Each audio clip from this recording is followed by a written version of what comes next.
यहाँ भी एक इस सोसाइटी के द्वारा एक्टिविटी थी जिसमें हिस्ट्रोस्कोपी एंड लेप्रोस्कोपी दोनों के बारे में खास करके फर्टिलिटी इन्हांसिंग करेक्टिव सर्जरी की बात हो रही है। और बहुत सारे गायनेकोलॉजिस्ट बहुत सारे क्वेश्चंस के साथ आपस में एक दूसरे का नॉलेज शेयर कर रहे हैं हम लोग। और नो टच टेक्निक हिस्ट्रोस्कोपी कैसे होती है, या फर्टिलिटी इन्हांसिंग में ट्यूब को खोलने की सर्जरी कैसी होती है, ताकि आंधे मूंधे आईवीएफ की तरफ भी जाने से बचा जा सके। और ये समय की डिमांड भी है कि हर गायनेकोलॉजिस्ट को गायनी इंडोस्कोपी मतलब हिस्ट्रोस्कोपी और लेप्रोस्कोपी करना ही होगा। ये आज के समय का डिमांड है।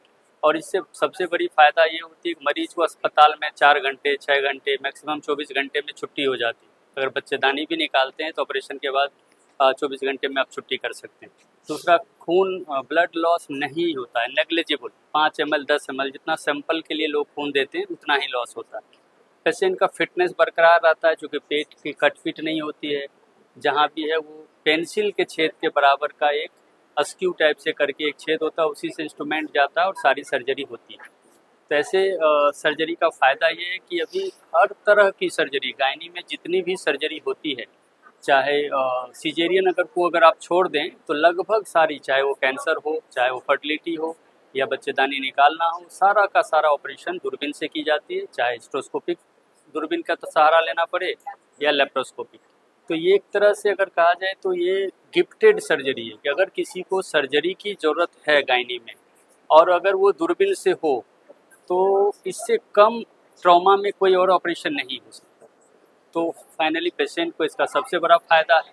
और अभी हिस्ट्रोस्कोपी हर गायनिक सीखना भी चाहते हैं, तो हम लोग इसको लेकर के अपना पटना में women's hospital and fertility research centre को एक ट्रेनिंग सेंटर में डेवलप किए हैं। चूँकि ये सबकी ज़रूरत है कि सब लोग जानें सीखें।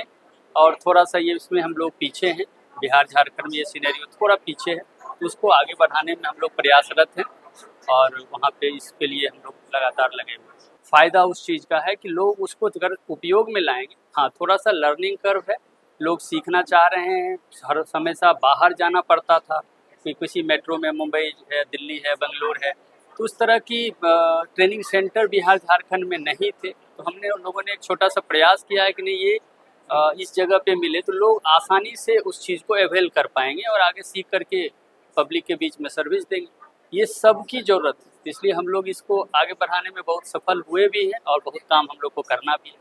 जैसे निसंतान लोग हैं, आईवीएफ की ओर ज़्यादा भाग रहे हैं, तो ये कितना कारगर होगा? अगर हम मैं बता रही हूँ, इनके चलते आईवीएफ और आईयूआई ये सारा इतना बच जाता है। ये इनफर्टिलिटी को इन्हांसिंग सर्जरी करते हैं, पेशेंट अपने आप कंसीव कर जाता है, पैसा बचता है, खर्च बचता है, मेंटल टेंशन बचता है। ये हम बता देते हैं। एक सामान्य उदाहरण दें तो अगर 100 लोगों का हम लोग एक्सरे करें बच्चेदानी में, ट्यूब खुला है कि बंद है, और 100 के 100 में मान लीजिए कि ट्यूब बंद ही आया, तो दूरबीन से जब हम खोलने का प्रयास करते हैं तो उसमें 70 से 80 लोग का दोनों ट्यूब खुल जाता है।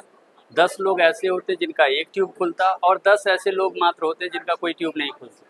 सारांश बोला जाए तो 100 में लगभग 80 लोग की ट्यूब खुल गई, तो उनको 80 लोग को जो अगर ट्यूब नहीं खुलती तो आईवीएफ में जाना पड़ता, तो बिना आईवीएफ का कोई और तरीके से भी, जैसे आईयूआई का भी अगर सहारा लिए तो बहुत सस्ता है, मतलब कम से कम आईवीएफ का 1/10वां हिस्सा उसका खर्चा है। तो बहुत बड़ा, खास करके गरीब मरीजों के लिए तो ये और भी बड़ा वरदान है कि एक बार दूरबीन हुई और उसके बाद आप दूसरे तरीके का इस्तेमाल करके माँ बन सकती हैं आईवीएफ का सहारा बिना लिए।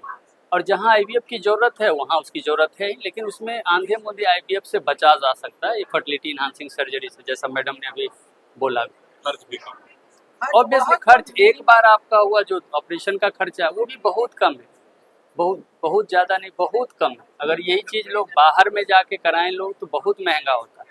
अगर हम लोग टीएलएच अपने ऐसे भी सेंटर्स, हमारे एक चैरिटी वाइज में, वहाँ 25,000 20,000 रुपये में भी हम करते हैं, और यही चीज़ अगर दिल्ली में कराएगा तो 2 लाख 1.5 लाख रुपया लगेगा उस चीज़ को। या पटना जैसे जगह पे हम लोग प्रोवाइड कराते हैं तो मानिए मोटा मोटी 40,000 50,000 रुपये में हो रहा है, तो बहुत फ़र्क है। मैंने मानते हैं कि आपका ये जो वर्कशॉप है जो आप ऑपरेट करके दिखा रहे हैं, झारखंड के लिए एक जी अच्छा बिल्कुल संदेश बिल्कुल, सब लोगों के लिए अच्छा, और हर लोग सीखना चाहते भी हैं। अभी भी क्या है कि इंस्टीट्यूट में बहुत धड़ल्ले से ये ऑपरेशन नहीं हो रहा है, चाहे कोई भी मेडिकल कॉलेज बिहार झारखंड का आप उठा लें, तो इसलिए थोड़ा सा सीखने में दिक्कत हो रही है। वो चीज़ को हम लोग बहुत सारे मेडिकल कॉलेज में भी अभी किए हैं, जैसे दरभंगा मेडिकल कॉलेज में हो सकता है रिम्स में भी हो, क्योंकि ये फैलना चाहिए, नियति है, आज का टाइम डिमांड है हर गायनिक को हिस्ट्रोस्कोपी करना, बिना उसके कोई दूसरा विकल्प नहीं। क्योंकि ये पद्धति इतनी अच्छी पद्धति है तो अच्छी चीज़। अब पहले मान लीजिए बैलगाड़ी का ज़माना था, आज बुलेट ट्रेन आया तो बैलगाड़ी तो नहीं ढूंढते हैं, आज बुलेट ट्रेन। तो वो सुविधा जब बढ़ेगी, लोग स्किल्ड होंगे और सर्विसेज मिलेगी डिफरेंट सेंटर पे, तो स्वाभाविक तौर से लोग उसका लाभ उठाएंगे और आगे उसका फ़ायदा पब्लिक को मिलेगा। सबसे बड़ी बात है कि पहले ट्रेनिंग के लिए आइए बॉम्बे, हाँ यहीं पर तो है, बॉम्बे या दिल्ली हम लोग जाते हैं। पूछ लेते हैं, आप तो बोकारो की हैं। हाँ। एक चीज बताइए, जो सर आइए। आए हैं, आप भी जानी मानी महिला चिकित्सक हैं बोकारो, आप क्या मानती हैं कि अब इनके आने से और आप लोग जिस प्रकार वर्कशॉप में आए, क्या यहाँ के लोगों को, गरीब लोगों को इसका लाभ मिल जाएगा? पहले तो आज जो है 10 गरीबों का कल्याण हो गया, उसमें से 2-3 मेरे मरीज हैं। कोई जन्म से वो तैयार नहीं थे लेप्रोस्कोपी और इससे। इनके यहाँ ट्रेनिंग इतना इजीली अवेलेबल है, आपको दिल्ली जाइए, बॉम्बे जाइए, कोई झारखंड का आदमी को पूछता है, 2 कोस दूर खड़ा करके बोलता है देखो, समझे, वो ये ट्रेनिंग होती है वहाँ पे। आप यहाँ पर फ्रेंडली, इनके साथ फ्रेंडली फील करिएगा, होमली फील कीजिएगा। उसके बाद से एकदम सिंपल वे में और हम्बल कोई आदमी हो सकता है ना, उस तरह से मदद करें।